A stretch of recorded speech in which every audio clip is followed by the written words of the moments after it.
simpático, pensa em parado. Aquela pessoa que está relaxando, que não precisa de muita energia naquele momento, tá? Então, se a gente pensa aqui comigo, quando acelerado, nervoso e tal, a gente precisa que o coração bata mais forte, bata mais rápido ou menos? Mais forte, né? E quando a gente está descansando, a gente pode ficar com o coração tranquilo. Então, a partir disso, a gente consegue entender isso daqui. Quando a gente tem as fibras simpáticas atuando, elas vão liberar uma substância, um transmissor chamado noradrenalina. Tem que saber. Não vou escrever tudo não. Noradrenalina. É só pensar que a adrenalina já é aquele nosso hormônio, né, que a gente já sabe que é um hormônio de estresse, é um hormônio de energia. Então, quando a gente tiver essa liberação, a gente vai ter um aumento do débito cardíaco. Nosso coração vai funcionar mais, vai jogar mais sangue, vai bater mais rápido. Já quando a gente tiver as fibras parasimpáticas, em vez de noradrenalina, a gente vai ter a acetilcolina e a gente vai fazer o contrário. Vai diminuir esse débito cardíaco, beleza? E a resistência vascular periférica é aquela força que eu falei para vocês que os nossos vasos vão fazer, tá? Vão resistir à pressão da sístole. Então, quanto maior for a resistência vascular periférica, quanto maior for essa força aqui, maior vai ter que ser a nossa contração. Alguém não entendeu esses três? Show. Se você puder falar de novo. O simpático vai aumentar o nosso débito cardíaco a partir do hormônio noradrenalina. E o parasimpático vai diminuir o nosso débito cardíaco a partir da acetilcolina. Já a resistência vascular periférica é aquela força que eu falei para vocês no coração. Então, quanto maior for a força da artéria, ou seja, a resistência vascular periférica, mais forte meu coração vai ter que contrair para poder vencer e abrir a válvula. Foi? Foi, agora foi. Beleza. Vamos ver agora, lá dentro da resistência vascular periférica, o retorno venoso. Nisso, a gente vai ter dois tipos de forças para a gente conseguir fazer com que o sangue volte para o nosso coração. A força propulsora e a aspirativa. A propulsora já caiu na minha prova, mas eu não tenho visto cair ultimamente, tá? Na propulsora, a gente tem o que a gente chama de segundo coração. Quem é o segundo coração? É a panturrilha. É o tríceps sural, são esses músculos. Por quê? O sangue, o nosso corpo, ele funciona muito com base na... Ai, gente, esqueci o nome. A força gravitacional. E aí, quando o sangue está aqui no nosso pé, aqui na nossa perna, e ele tem que voltar lá para cima, é mais difícil para ele voltar. Ele tem que fazer muita força. Por isso, tem gente mais velha que fica com varizes. O que são as varizes? É o sangue acumulado ali nas veias tortuosas da perna. Fica com edema, tá? Então, a gente precisa de algumas forças propulsoras mesmo para conseguir fazer com que esse sangue suba até o nosso coração. E o principal que vai fazer isso é a nossa panturrilha, tá? Normalmente eu explicaria mais detalhes de como isso funciona para a prova de vocês. Para a prova não, né? Para vocês saberem mesmo. Mas como hoje a gente tem que dar tudo em um dia só, aí eu vou passar essa parte, porque não é relevante para a prova. E a força aspirativa, que é mais relacionada com a parte abdominal e com a parte de respiração. Então, para a gente fazer com que o abdômen para o coração e que volte dos pulmões para o coração. É a nossa bomba respiratória, tá? Outra coisa também que eu falei com vocês, foi da gravidade, é que se a gente está em pé, o sangue para voltar, ele tem que fazer uma força muito maior. Agora, se a gente deita, olha como essa pressão diminui. Por isso que quando a gente está com a pressão baixa, falam que a gente tem que deitar e botar a perna para o alto. Porque vai diminuir essa força contrária que a gente tem que fazer e facilitar o retorno venoso. Beleza?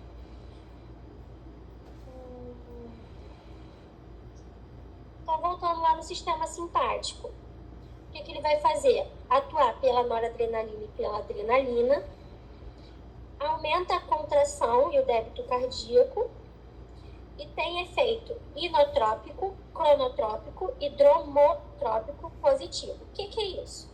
Inotropismo é a capacidade de força do coração. Então, ele é mais forte.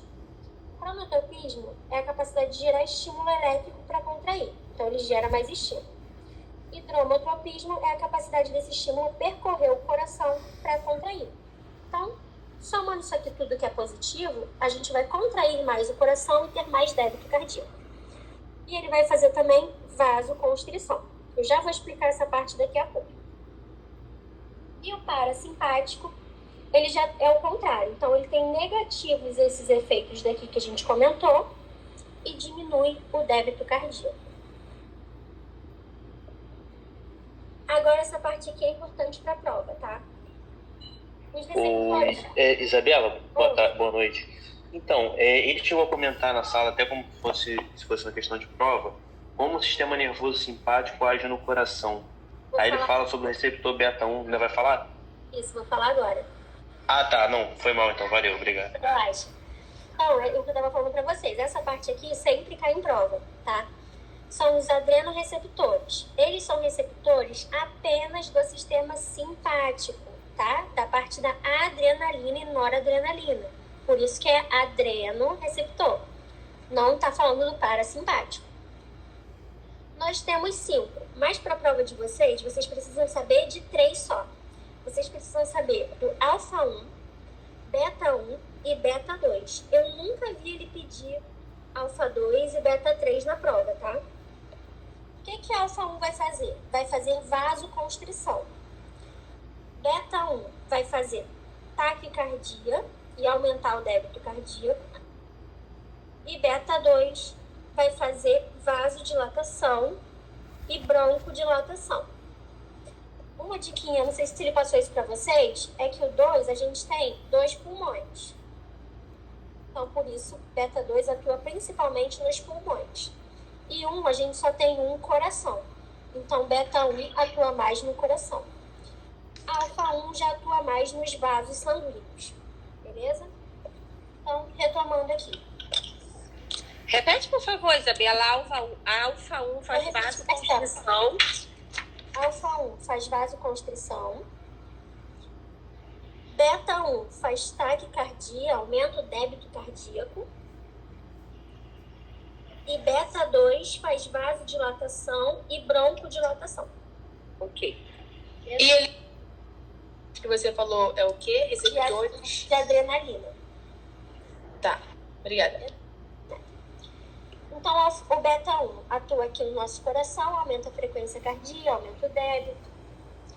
Beta 2, ele atua principalmente nos brônquios, lá no nosso pulmão, fazendo broncodilatação. Mas assim, ele não está só nos brônquios, ele atua também em alguns órgãos como o fígado, nas artérias, mas o principal é no pulmão, tá? E o que ele quer na prova que vocês falem vai ser 90% de chance de ser em relação ao pulmão mesmo. Então, alfa 1 atua em vasoconstrição, órgãos, principalmente órgãos esplâncnicos, nosso intestino, etc. Beta 1 aumenta a frequência cardíaca, a contração muscular. E beta 2 faz a broncodilatação para quê? Para aporte de oxigênio. Quando a gente está... Por que isso aqui melhor? Quando a gente está falando de sistema simpático, de adrenalina, a gente está falando que a gente quer energia. Para a gente ter energia, a gente precisa que o sangue com oxigênio chegue nos nossos tecidos. Então, todo esse sistema aqui está acontecendo. Alguém fecha o áudio, gente, que está reverberando aqui para mim, a minha própria voz. Alguém que está com o áudio aberto. Então, tudo isso que a gente está fazendo aqui vai ser para a gente conseguir ter mais energia naquele momento de sistema simpático, tá? Vasoconstrição, para a gente aumentar a pressão. Já vou explicar para vocês por que a vasoconstrição aumenta a pressão. Aumento da frequência cardíaca, a gente está jogando mais sangue nos nossos órgãos. Contração muscular para correr, para fazer o que tiver que ser necessário. Broncodilata, para chegar mais oxigênio, para a gente oxigenar as células, ou seja, ajudar no processo de dar energia para as células. Gliconeogênese, mas isso aqui vocês acho que não precisa saber para a prova, também para gerar glicose e energia. E a vasodilatação muscular, para a gente conseguir receber esse O2 e conseguir levar energia, fazer energia para o músculo, tá? Então, quando isso aqui é somado, a gente tem aumento do débito cardíaco. Então, resumindo aquela pergunta que vocês fizeram, como é que os receptores, né, simpáticos atuam, ou o sistema nervoso atua na pressão, no coração? Vai atuar a partir dos receptores alfa 1, alfa 2, beta 1, beta 2, beta 3. Com alfa 1 vai fazer vasoconstrição, com beta 1 vai aumentar a frequência cardíaca e com beta 2 vai fazer broncodilatação e vasodilatação, principalmente muscular. Todos esses juntos aumentam o débito cardíaco. Tá? Então a resposta seria essa. Perfeito. Foi, gente? Alguém não entendeu? Não, beleza, então. Boa noite. Deixa eu te fazer uma pergunta. Tá sendo gravado? Eu tô gravando áudio. Ah, show. Obrigada. Essa parte aqui, acho que não é relevante para a prova de vocês, não. Essa parte aqui é os reflexos cardíacos. Mas tá faltando um, achei que tava aqui. Tá, eu vou... Acho que tá num outro resumo, peraí.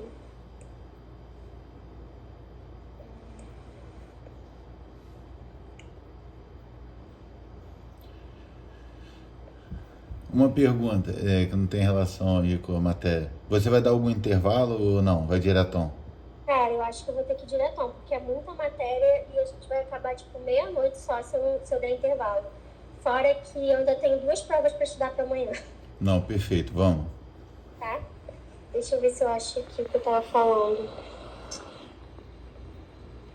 Não, também não tá aqui. Enfim, tem um outro que eu não tô achando agora. Não é porque eu abri o e-mail. Desculpa.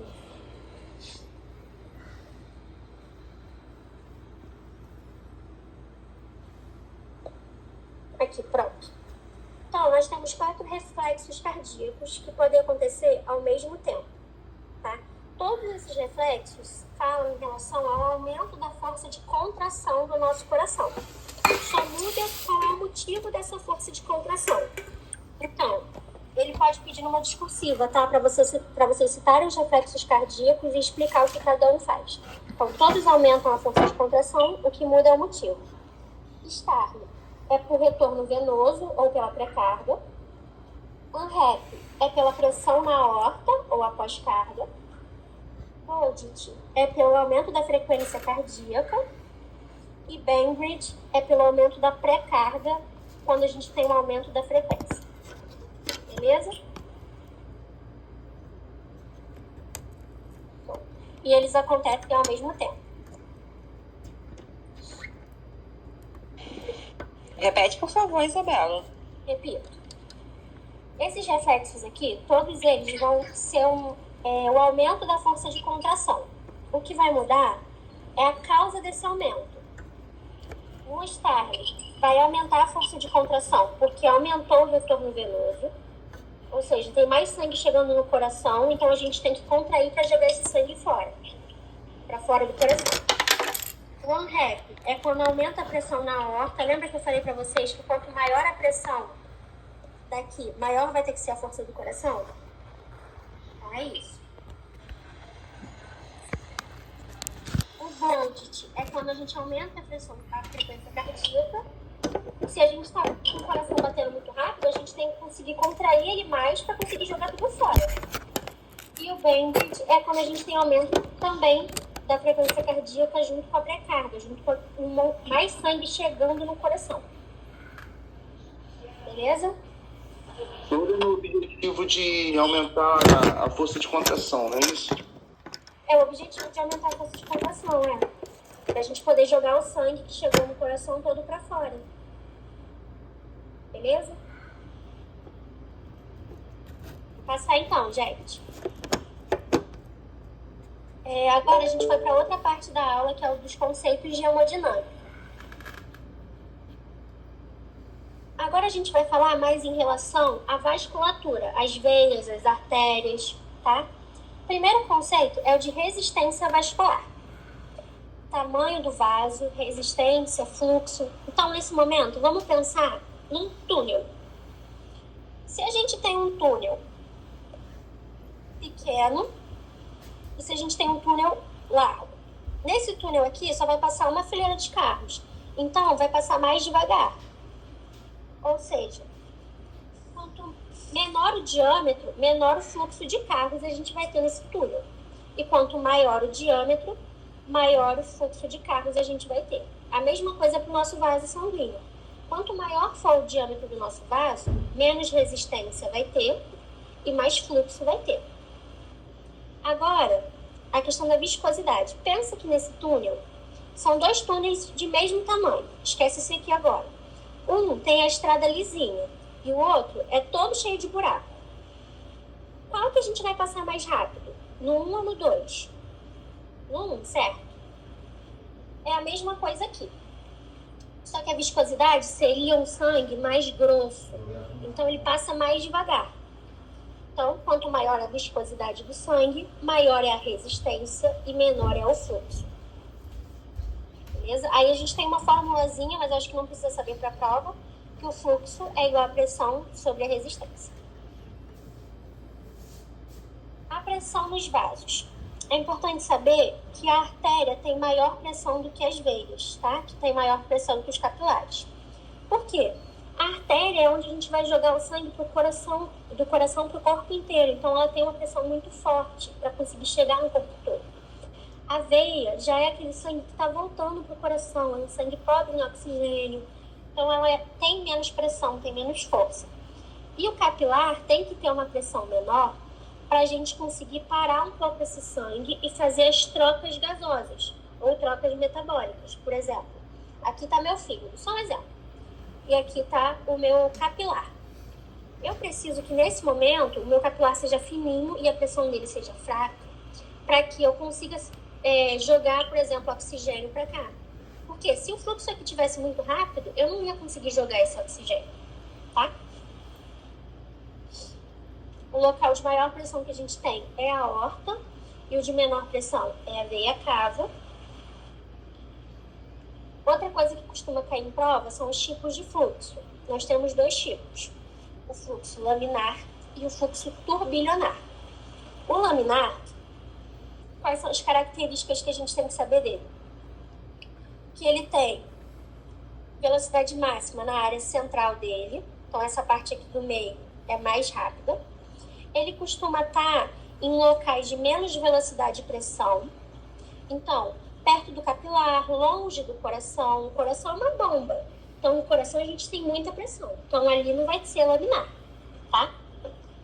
Já o turbilionar é o contrário. Ele está em local de muita pressão. Por isso que ele é todo irregular. Ele não é retinho, tá? Aonde, por exemplo, no coração, na aorta, em locais do nosso corpo que tem curva. Beleza? Eles já pediram em prova para vocês saberem a diferença de um para o outro. A pressão arterial agora. A gente tem essas formulazinhas. Normalmente, eu já vi cair muita prova, essa fórmula aqui. Eles pediam para você, numa objetiva, para vocês falarem qual das opções abaixo que correspondia à pressão arterial média. Aí era essa daqui. Tá? Aí é só gravar essa fórmula, não tem que calcular nada não. A pressão arterial, ela é o débito cardíaco versus a resistência vascular periférica.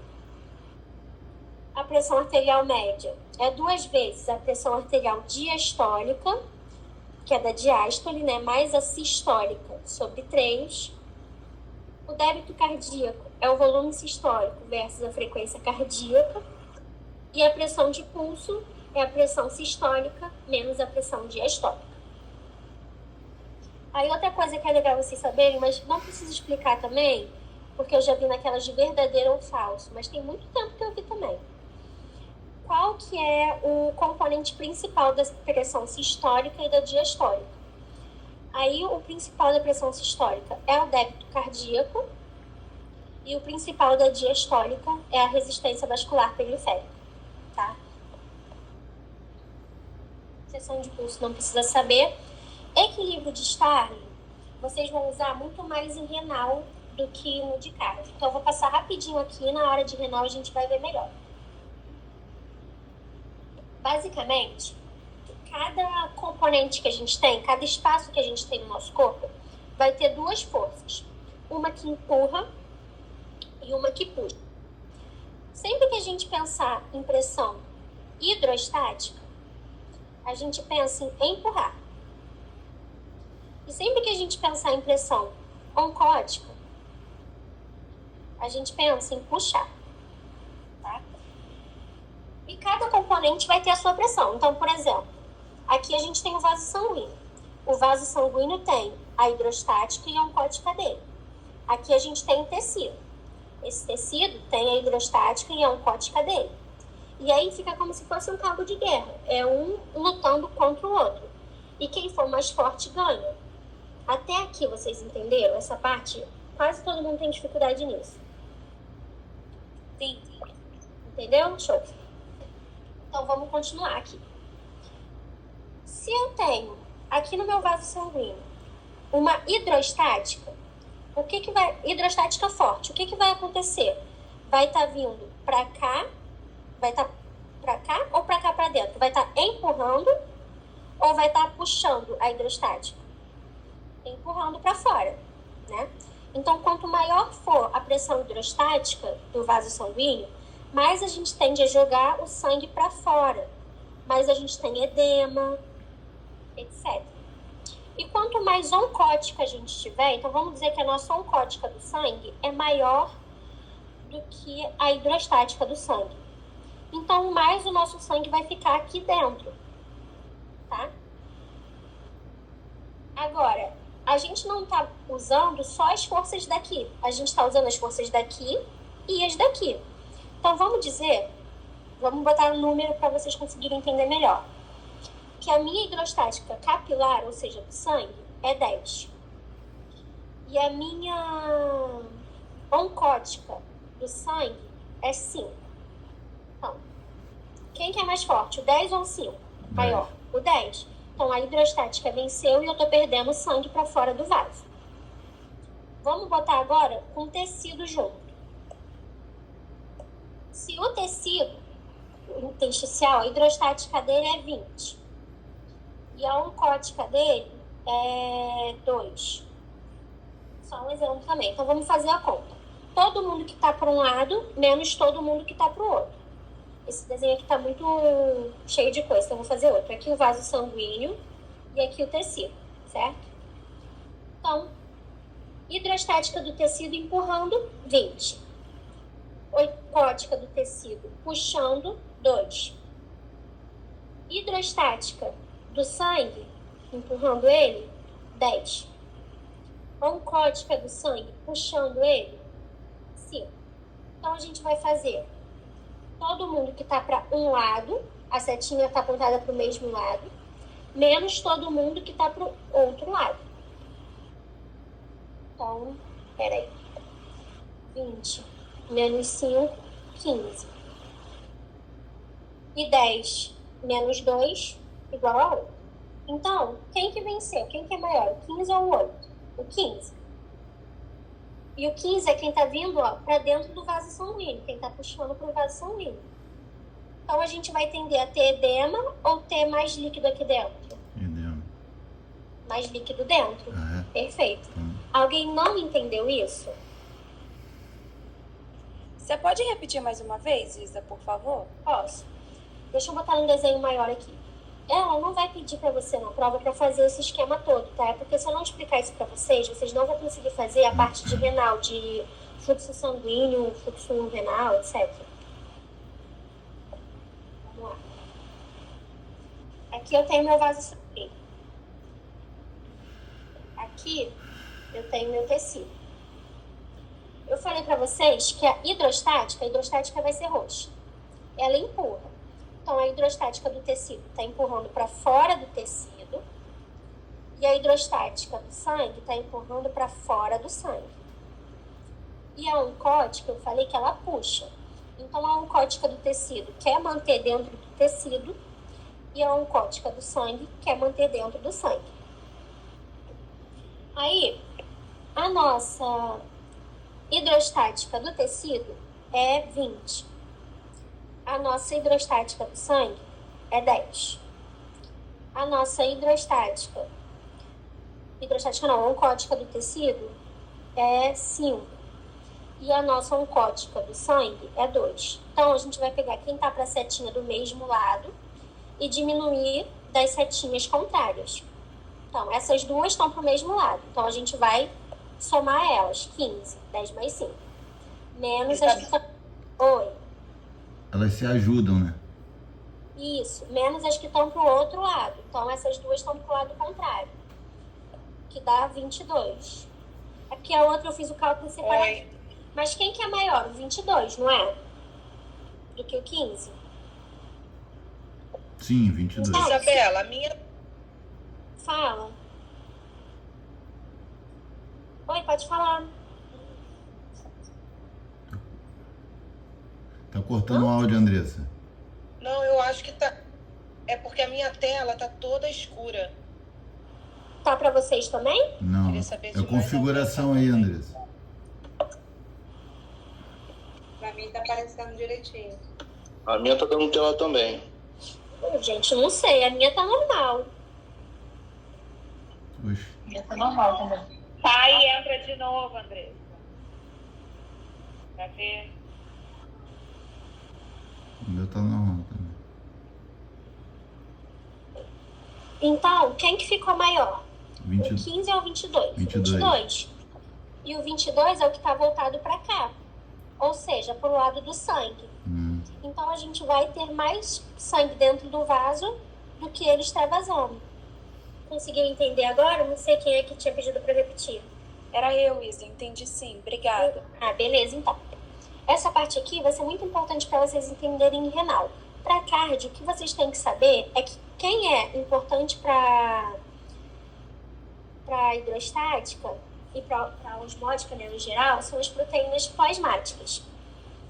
A albumina é a mais importante. A albumina, ela dá muita força para a pressão oncótica, tá? Então, quanto mais albumina, mais pressão oncótica a gente vai ter. Ou seja, mais dentro do nosso vaso, a gente vai deixar as coisas. Um exemplo clínico disso. Um paciente que tem cirrose. Cirrose é um problema no fígado. Ele não vai produzir direito a albumina, porque a albumina é produzida no fígado. Se ele tem problema lá, ele não produz bem a albumina. Se ele não produz bem a albumina, a pressão oncótica dele fica baixa e a hidrostática vence. E a hidrostática, a gente viu que ela empurra, não empurra? Então, o que vai acontecer? A gente vai ter edema, porque a gente vai ter muito extravasamento de líquido que estava dentro do vaso sanguíneo para fora. Conseguiram entender? Sim. Bom. Passando, então, área seccional transversa. Agora, pode ficar um pouco confuso para vocês. Por quê? Tudo que eu falei naquela parte do túnel, aqui é o contrário. Mas por que é o contrário? Porque a gente não está falando de um vaso único. A gente está falando de união de vasos. Então, por exemplo, a gente vai comparar a aorta com todas as artérias de médio calibre, com todas as arteríolas e com todos os capilares. Se a gente botar todos os capilares do nosso corpo juntos, eles vão ficar muito maiores, com um diâmetro muito maior do que o da aorta. Beleza? E aí a gente fala que quanto maior for a área seccional, que a do capilar, de todos eles juntos, é maior do que a aorta, menor é a velocidade, menor vai ser o fluxo ali, e menor vai ser a pressão arterial. Lembra que eu falei para vocês que quando a gente está no capilar, a gente precisa que a pressão seja pequena, que a velocidade seja pequena para fazer as trocas metabólicas? É justamente em relação com essa área seccional que a gente está falando, tá? Alguém não entendeu isso aqui? Se puder repetir, era bom. Só para fixar. Os nossos capilares são os nossos menores vasos. E nós temos muito deles no nosso corpo. Qual a função deles, principal? Fazer troca metabólica. Os órgãos, tipo, dar o oxigênio para a gente poder gerar energia, etc. Para isso acontecer, a gente precisa que a velocidade do sangue nesse capilar seja lenta, tá?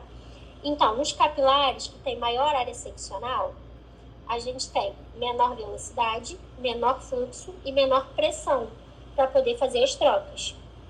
Foi? Sim. Outra coisa que a gente vai ter também são as arteríolas pré-capilares, ou seja, logo antes da gente virar capilar, a gente tem arteríolas que vão ter esfíncteres, vão ter portinhas, que vão ajudar a deixar aquele sangue indo mais devagar ou indo mais rápido, dependendo do que a gente precisar, para a gente poder, de novo, fazer as trocas metabólicas, tá?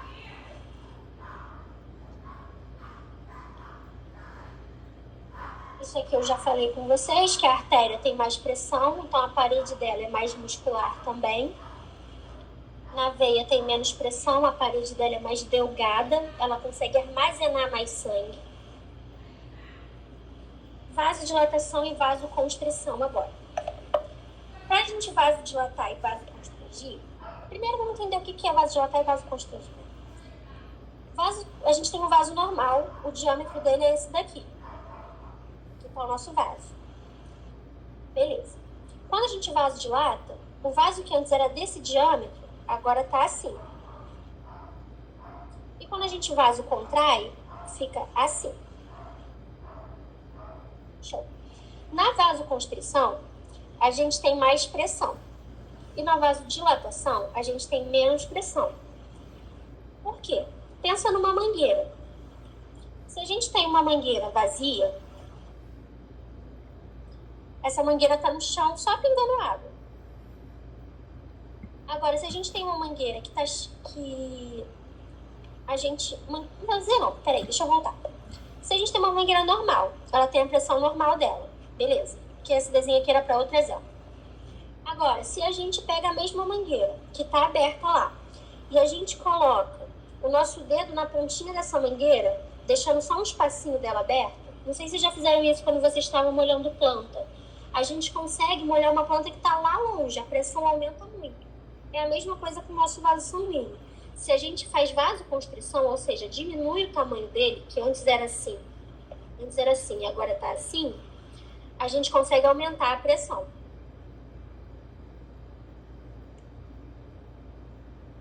Quem são os nossos principais vasoconstritores? Já caiu em objetiva isso. Vocês têm que gravar. Vasopressina, angiotensina e epinefrina. Eles atuam principalmente no simpático, na fuga luta. Para quê? Para aumentar a pressão. E os vasodilatadores? O principal é o óxido nítrico. É esse aqui que já caiu em prova, tá? Mas a gente tem a histamina e a bradicinina também. Eles atuam mais no parasimpático. Controle local. Acho que vocês não precisam saber para a prova. Só uma pergunta, você Pode disse falar. que esse daí já caiu na prova, mas como é que caiu, foi Objetiva. comentado? Era uma tá. objetiva perguntando qual era o principal vasodilatador. Perfeito. E agora, uma questão que sempre cai em discursiva, que são os baroreceptores. Baroreceptores são receptores que estão lá no nosso coração e vão entender quando a gente está com a pressão baixa ou quando a gente está com a pressão alta. E tudo que a gente faz no nosso organismo é para gerar uma homeostase, um equilíbrio. Se a gente está com a pressão baixa, o nosso organismo vai trabalhar para aumentar a pressão. Se a gente está com a pressão alta, ele vai trabalhar para diminuir a pressão. Tá? Então é isso que os baroreceptores vão ajudar a gente a fazer. Tem que saber que eles fazem regulação a curto prazo. Como é que eles costumam perguntar isso em prova? Fale um controle... Explique como ocorre um controle a curto prazo da pressão arterial que estava alta ou um controle a curto prazo da pressão arterial que estava baixa. Na minha prova caiu assim, tá? Aí vocês tinham que falar que eram os baroreceptores que faziam, eles fazem isso de forma rápida, então a curto prazo. E aí, se a gente tiver com a pressão alta, os baroreceptores de alta pressão vão atuar. Se a gente tiver com a pressão baixa, os de baixa pressão vão atuar. Tem que saber a localização deles, tá? Os de alta pressão estão nas artérias, aonde? Arco aórtico, seio carotídeo e arteríolas. E os de baixa pressão nos vasos pulmonares e no átrio. Ele vai pedir para justificar com a localização, é isso? Não, isso aqui eu acho que caiu numa objetiva, essa parte. E a discursiva é isso aqui que eu vou falar com vocês já já. Perfeito. Isa, pode ir. Posso. Os baroreceptores que vão identificar quando a gente está com a pressão alta estão na artéria. Aonde? Em quais artérias? Arco carotídeo, seio carotídeo e arteríolas aferentes. E quando a gente está com a pressão baixa, vão estar nas veias. Onde? Nas pulmonares e também no átrio, tá? Foi, obrigada. Quando eles sentem que a gente está com a pressão alta ou que a gente está com a pressão baixa, eles vão mandar uma mensagem lá para o nosso cérebro, do coração para o cérebro, a partir de 2 nervos, o nervo vago e o nervo glossofaríngeo. E esses nervos vão levar a informação do coração para o centro cardioacelerador, que é o simpático, para a gente aumentar a pressão, ou para o centro cardioinibidor, que é parasimpático, para a gente diminuir a pressão. Tá? Então, quando a gente estimula o simpático, a gente vai fazer vasoconstrição, aumentar a frequência, aumentar a força de contração. E quando a gente estimula o parasimpático, a gente vai fazer vasodilatação, diminuir a frequência cardíaca. Isso. Aquele negócio do óxido nítrico que você falou, que ele age no parasimpático? Cara, eu não sei se ele age, eu acho que ele não age no parasimpático exatamente não, mas quando essa substância é liberada no vaso sanguíneo, ela ajuda a fazer vasodilatação. Okay, mas eu não sei se ele chega a ser, tipo assim, receptor não, mas atuador dentro do, tipo assim, eu entendi o que você quis dizer, mas eu não tô sabendo explicar direito. Peraí, vamos voltar. Vai devagarzinho. É porque a vasopressina, a angiotensina e a epinefrina, elas agem no sistema nervoso simpático, isso? Isso. É porque você falou certo, eu que entendi errado quando você falou. Por exemplo, eu estava pensando nos receptores. A angiotensina não vai atuar naqueles receptores alfa-1 e tal, que eles são receptores da adrenalina, adrenérgicos. Assim como o óxido nítrico não vai atuar em determinados receptores, mas ele faz parte também do sistema parasimpático, tá? Ok, obrigada. Então vamos para essa parte aqui. Essa parte é extremamente importante, gente. Vamos fazer primeiro o paciente que estava com a pressão alta. Quando a gente está com a pressão alta, a gente quer diminuir a pressão, certo? Então o que vai acontecer? O baroreceptor vai sentir que a pressão está alta, vai enviar a mensagem pelo nervo vago e glossofaríngeo lá para o centro do bulbo. E se a gente está com a pressão alta, quem que aumenta a pressão? É o simpático ou o parasimpático? É o simpático, né? Mas a gente quer abaixar a pressão. Então, a gente vai estimular o parasimpático para abaixar a pressão e inibir o simpático. Até aqui, alguém não entendeu? Show.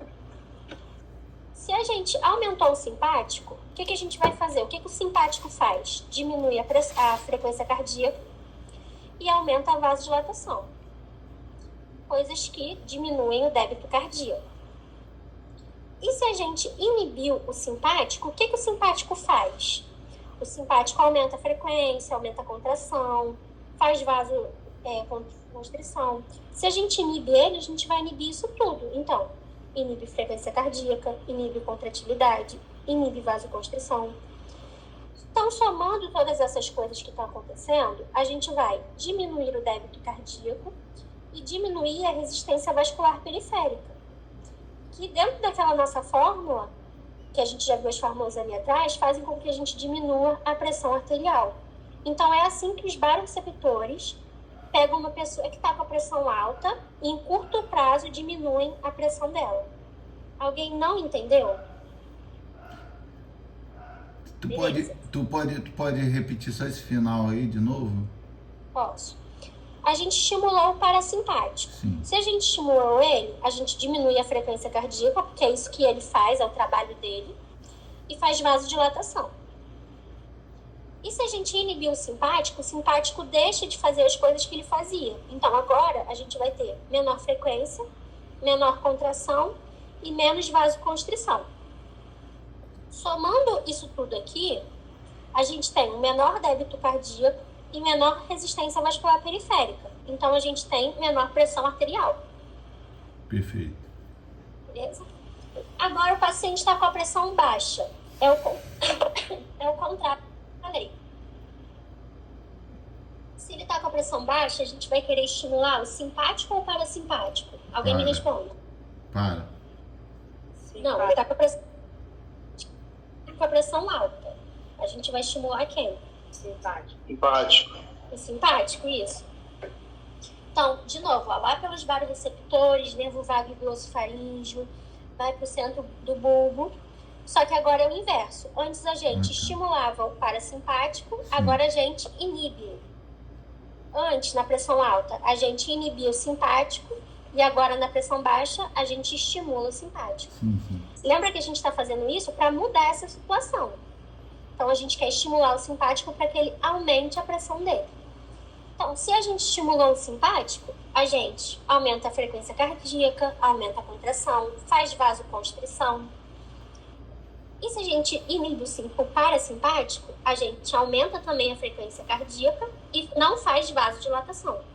Somando isso tudo aqui, a gente tem maior débito cardíaco e maior resistência vascular periférica, o que junto aumenta a pressão do paciente. Foi? Alguém não entendeu? Cara, eu sei que de repente tá sendo chato, mas tu pode repetir de novo? Desculpa, só faz essa segunda aí só. Esse aqui é o contrário desse. Vocês têm que pensar que se a pessoa tá com a pressão baixa, ela quer aumentar a pressão dela. Para ela aumentar a pressão dela, ela tem que fazer um estímulo do simpático. E se a pessoa tá com a pressão alta, ela quer diminuir a pressão. Para diminuir a pressão, ela precisa do parasimpático. Então, é basicamente isso que a gente vai fazer. Foi? Entendi, até aí entendi. Oi? Entendi agora. Agora eu entendi. Beleza. Você vai Aí aqui, compensar. relembrando. Isso, para compensar, exatamente. Tá? Aí, gente, na prova, se tiver uma discursiva assim, essa parte é chata mesmo, mas, tipo, depende muito do professor que for corrigir para vocês. Se for a Bianca é muito chata em correção. Então, ela gosta que descreva tudo palavra por palavra.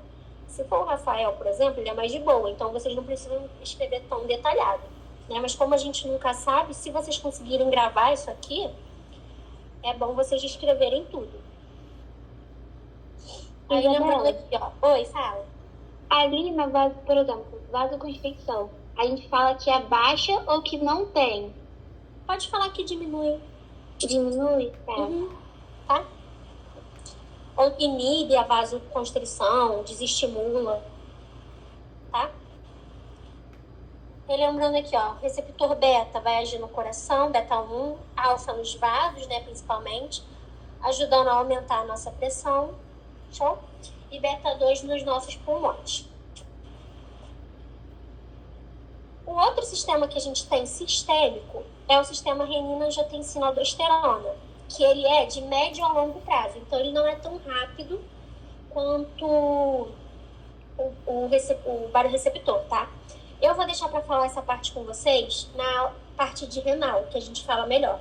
Mas vocês precisam saber que ele atua no cardíaco também e que ele é de médio a longo prazo. Beleza? Normalmente, essa questão também cai em discursiva, quase todo ano. E eles caem pedindo para vocês citarem, tipo, normalmente são três funções da angiotensina 2, tá? Que a gente vai falar já já. Ele falou assim que vai cair. Sempre cai. Fechamos cardio, vamos para renal, gente. Então, renal, a gente tem os líquidos no nosso corpo, e esses líquidos podem se dividir em extracelular, ou seja, fora da célula, e intracelular, dentro da célula. O extracelular pode ser o que está no sangue, o plasma, ou o que está no intertício. E o intracelular é o que está dentro da célula mesmo. Aí a gente entra no conceito de osmolaridade, que parece um pouco com aquilo que a gente viu da pressão hidrostática e tal. Vamos entender. Aqui a gente tem uma célula e aqui a gente tem um intertício, meio fora da célula. Assim como cada compartimento tinha sua força, aqui a gente também vai ter. Só que em relação à osmolaridade. Sempre que eu falar de osmolaridade, eu quero que vocês pensem em concentração. Então, quem é mais osmolar tem mais concentração, tá? Concentração de quê? De íons, de substâncias. Então, tem menos líquido e mais substância.